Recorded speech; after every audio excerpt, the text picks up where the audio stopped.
पंतप्रधान नरेंद्र मोदी आणि सिंगापूरचे पंतप्रधान लॉरेन्स वोंग यांनी JNPA येथील PSA मुंबई कंटेनर टर्मिनल अर्थात BMCT फेज 2 चे उद्घाटन केलं.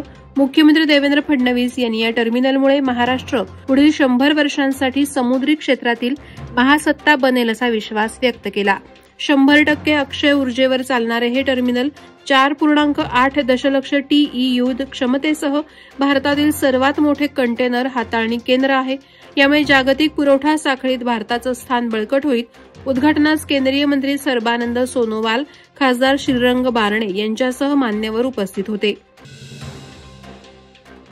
खालापूर तालुक्यातील चौक येथील आदर्श मित्र मंडळ कोल्हापूर पेठ यांच्या सुवर्ण महोत्सवी गणेशोत्सवात तहसीलदार अभय चव्हाण आणि नायब तहसीलदार सुधाकर राठोड यांनी श्री गणरायाचं दर्शन घेतलं. मंडळानं त्यांना आरतीचा मान देऊन सत्कार केला. यंदा 50वा गणेशोत्सव साजरा करणाऱ्या मंडळानं भजन, कीर्तन, आदिवासी नृत्य आणि सोंगी भारुड यांचं आयोजन करून धार्मिक आणि सांस्कृतिक वारसा जपलाय. तहसीलदारांनी मंडळाच्या सामाजिक कार्याचं कौतुक करत गणरायाला पारंपरिक वाद्यांसह निरोप देण्याचं आवाहन केलं.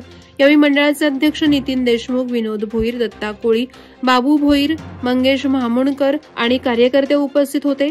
मंडळाचे सेवाभावी उपक्रम आणि सांस्कृतिक योगदानामुळे हा उत्सव खालापूर परिसरात विशेष ठरलाय.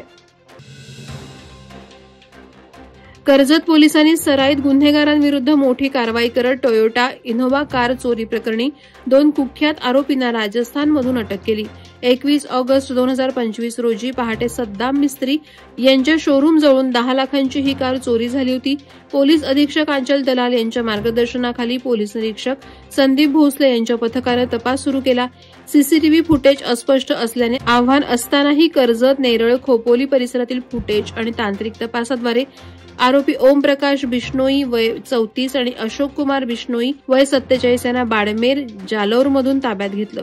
राजस्थानात 17 गंभीर गुन्हे दाखल असलेल्या या सराईतांना 3 सप्टेंबरला अटक करून 1 दिवसाची पोलीस कोठडी मिळाली आहे.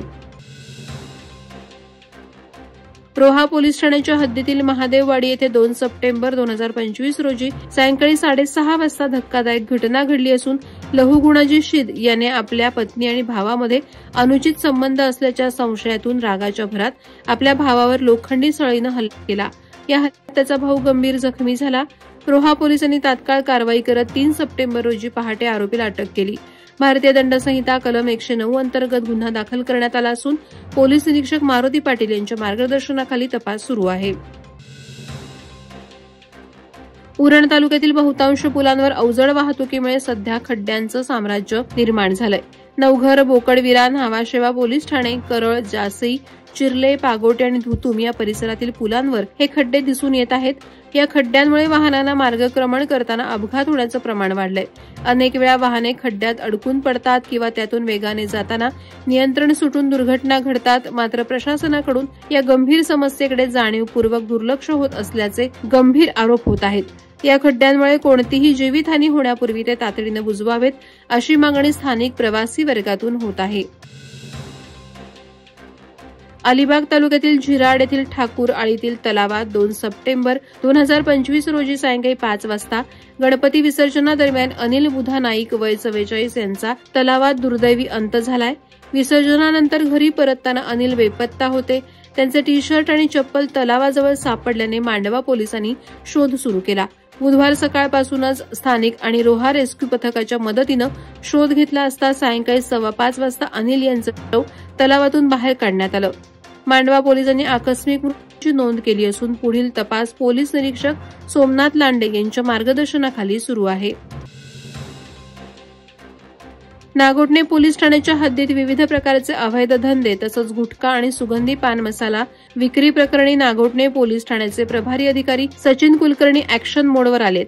त्यांच्या मार्गदर्शनाखाली पोलिसांनी वरवटणे येथे 10 लिटर गावठी दारू जप्त करून एका महिलेवर कारवाई केली. तसंच अवैध गुटखा आणि सुगंधी पान मसाला विक्री विरुद्ध नागोठणे आणि परिसरातील टपरी आणि किराणा दुकानाची कसून तपासणी केली. गुटखा आढळल्यास कडक कायदेशीर कारवाईचा इशारा कुलकर्णी यांनी दिला. बेशिस्त पोलिसांनाही तंबी देण्यात आली असून अवैध धंद्यांविरुद्ध शोध मोहीम तीव्र करण्यात आली आहे. नारपोली गावातील ज्येष्ठ कार्यकर्ते कृष्णा मोरे यांच्या घरी यंदाचा गणपती विसर्जन सोहळा मोठ्या जल्लोषात पार पडला. गावकऱ्यांच्या उत्साहपूर्ण सहभागानं हा सोहळा अविस्मरणीय ठरला. पारंपरिक वाद्यांच्या गजरात आणि भक्तिमय वातावरणात गणरायाला निरोप देण्यात आला. कृष्णा मोरे यांनी दरवर्षीप्रमाणे यंदाही गणेशोत्सवात सामाजिक एकतेचा संदेश दिला. विसर्जन मिरवणुकीत तरुण, महिला आणि ज्येष्ठांनी उत्स्फूर्तपणे सहभाग घेतला. वादळवारा लाईव्हसाठी न्यूज ब्युरो, रायगड. नवी मुंबई व रायगड जिल्ह्यातील ताज्या बातम्या आणि घडामोडींसाठी सबस्क्राईब करा वादळवारा लाईव्ह चॅनल आणि दाबा बेल आयकॉन.